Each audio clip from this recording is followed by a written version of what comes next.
We hear so much about the middle class and how important the middle class is to the election and their needs and so forth. Talk about who is the middle class, and is anybody speaking to them that they feel? The downside of using the term middle class is that everybody thinks they're middle class. But if you're really, as a candidate, aiming for that, it's under the $50,000 mark, usually, 50 to 75 tops. But you're talking about people who are struggling just to meet housing costs, whether it's rent or trying to purchase the first home, whether it's child care for their kids, whether it's rising food costs, whether it's health care, even if they had the Obamacare plan, those costs are going up.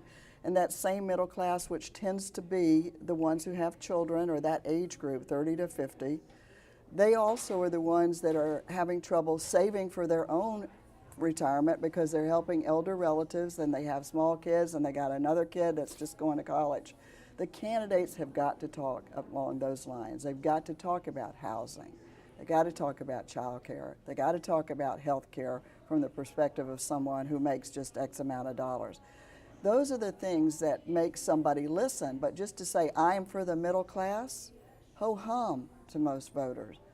What matters is the things that affect them day to day, and those costs are rising, and yet incomes are stagnant. And those issues, frequently, it seems to me in the rhetoric I hear, are classified as women's issues. But are they women's issues, or are they anyone's issues who are in fact in the middle class? They are anyone's issues that's in the middle class. And yes, it is true that women control the purse strings in most households.